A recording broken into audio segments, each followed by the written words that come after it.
Arabian Nights, like Arabian Days. Man, I've forgotten how much I really like that song. Disney's Aladdin, the live action feature presentation. I'm not gonna lie, I was skeptical. I just think Aladdin was one of the cornerstones of a lot of people's childhoods, and couldn't we just leave it on a high? We've had so many remakes of movies that were good back in the day and turned out pretty rubbish now. I don't even want to mention Ghostbusters, but I feel like I probably should, because that was the prime example. But you know what? Sometimes they're good. When the film started, I saw that Guy Ritchie was the director, and I was like, what? I could feel the collective confusion of me and all my English friends as we watched this movie and thought to ourselves, why the f is Guy Ritchie directing a Disney musical sing-along? Nobody even got shot, or couldn't believe they got shot. And nobody asked if anyone could stop getting shot. I don't smoke the reefer. Now we need to talk about a thing that everybody was talking about before this film even came out.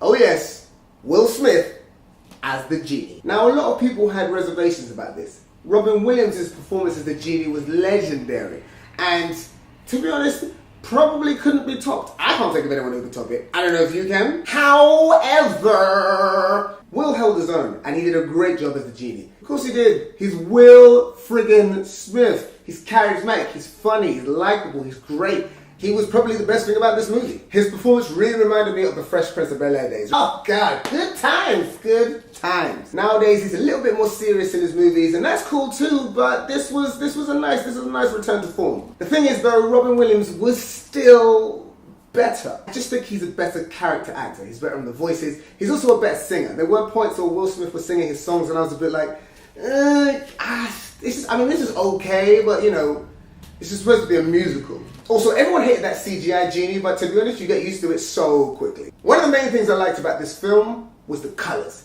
Everything was so vibrant and fun, and the costumes and the backgrounds and everything was popping off, and it was great. I really enjoyed that. It really gave it an animated feel. It was light and it was bubbly and it was nice. It was really, really nice. This film also reminded me of how far a man will go and how many lies that he will tell just to get some action. My main bugbear of this movie though was Jafar.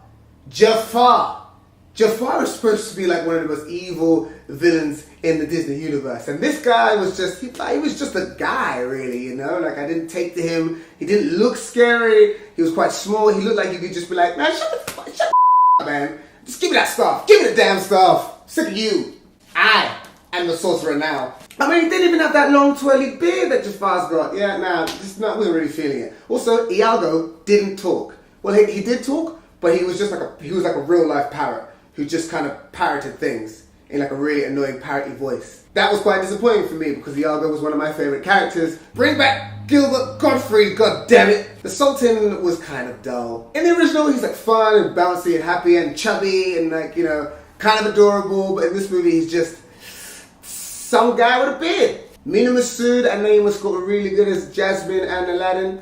Thought they had some good chemistry going on. Thought they worked really well. Thought that was fun. That was good. They were semi-decent singers as well. Not the best, but they were good enough. Also, there was a lot of diversity in this film.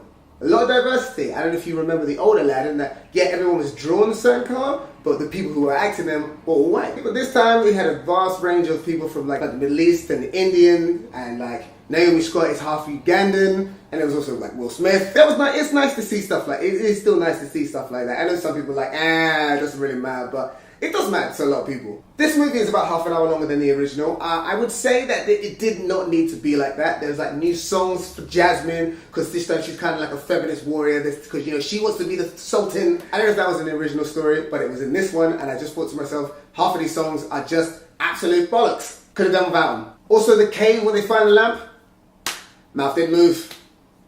It's a minor thing, but it's kind of a big deal for me. Mouth didn't move. At the end of the day, this film suffered from what it was always going to suffer from.